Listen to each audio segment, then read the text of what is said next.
Hey guys, this is Chad with Pure Media Systems. We're back out here in Heath, Texas at one of our customers' houses. You've seen this house in several videos. We've done several phases over the last year or so. We're out here doing some network maintenance, and while we're here, we're going to be replacing some speakers that are on the patio. You can see one right here and another one right there. It's just really old. The grills are yellowed, they're disintegrating, the speakers themselves are disintegrating, they just don't sound good anymore and they look horrible.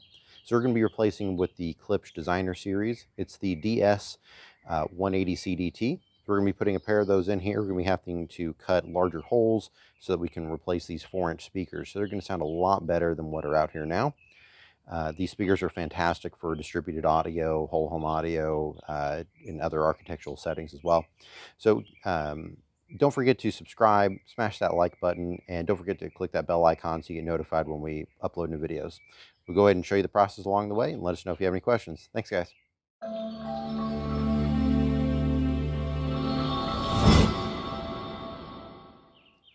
All right, this is the Klipsch DS 180 CDT architectural in-ceiling speaker.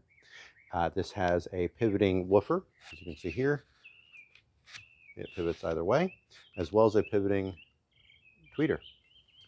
The speaker features a quick install with a toolless install, in fact. These red plastic triggers here, there are 4 of them for all the dog ears. They don't require the traditional screwdriver and screws to constantly to sit there and turn and tighten these on your drywall, wood, wherever you're installing these, whatever material. All you do is you simply trigger it and it sets it off and smashes your finger when you're just demonstrating. But that's how that works. If it doesn't get a tight, secure fit in there, you can just take a simple screwdriver, and you can see it's got a Phillips right there, and you can just push in and turn, and it releases it again. So just demonstrate again how this works is if you hit the when it touches the drywall, it's going to fit against the drywall in here. You press that and it triggers the dog ear to go over. And this is a nice tight fitment. This means that you're not going to have to sit there and crank it down, potentially over tighten it or anything like that. So that when you're installing it, it just gives a nice, easy install. It does take a lot less time on average. Occasionally, it does not get as tight of a fitment as you'd like. It might get stuck in between one of the little gears here that, or the levels where it is, and it's not totally secure. So if that ever happens, you just take your screwdriver again, you can untighten it, untrigger it, and then you just push it back up again and push firmly where the red target is here. You can see that all the time, always through this when you're installing it. Push firmly in all 4 corners at the same time, and it should give you a nice, firm install. All right, guys, so first things first, we need to remove this old grill, which this appears to be made of plastic and not metal, so I'm going to venture to say it's going to have to actually just be broken instead of, it's just going to start falling apart, as we've experienced with some of the other speakers I had around this house, which were the same all around the house.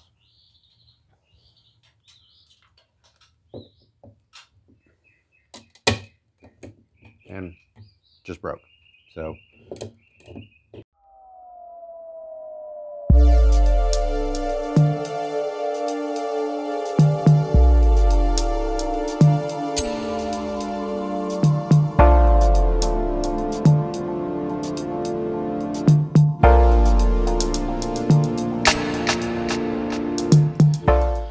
in case you're wondering why I'm struggling, there are a total of 4 screws holding the dog ears into this particular speaker. There were only 3 screws. One of the dog ears appears to still be in here, but there's no screw in here to actually loosen the dog ear. So got to attack that issue here now. It's always exciting to see what obstacles you face on any job.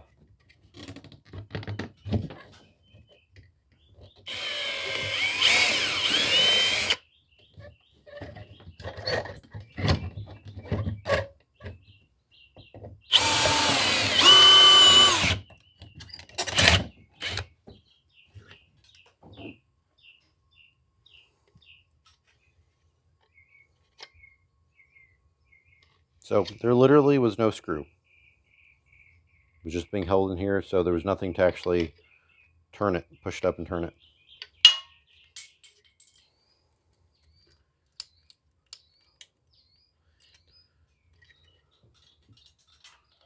So the nice thing is we can clearly see everything up inside here. I have one stud here. Other than that, it should be all open. So I can take our template and trace around here. This is about 1/2 inch plywood, so this is still going to be fun to get through here. But we're going to work around it all and get it installed.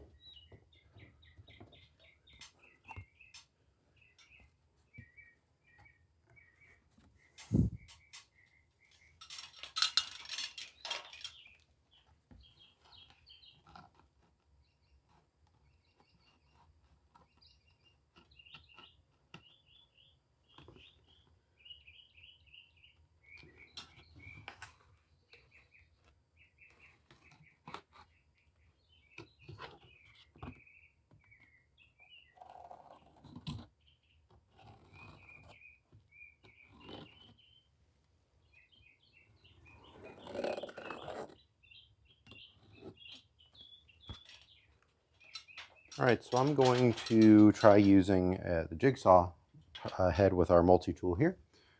Just see if this one's going to work a little better than using a sawzall here. So got a couple options. I'd like to start. This will give it a little bit cleaner cut if we're able to use it.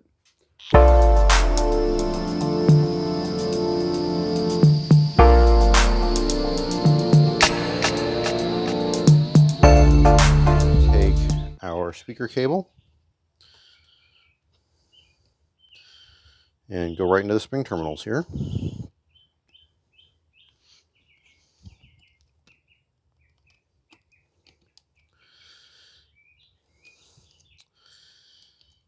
When they work, the quick install pieces here are fantastic. Sometimes they do give a little bit of trouble though.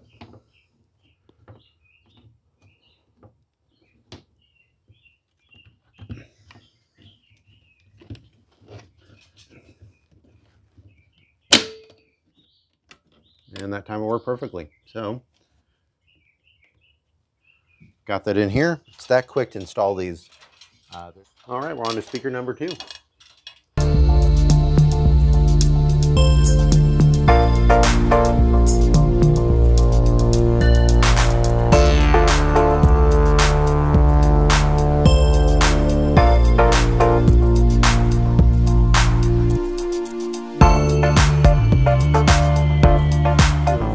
Say they're disintegrating.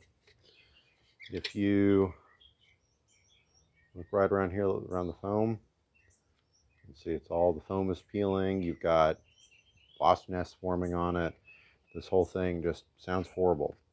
So you can see right here, this is just totally falling apart. Sure, you could possibly put a new ring on it, but I would say that's not worth it. Not worth your time, effort, or money. You just replace the speaker, as we're doing here.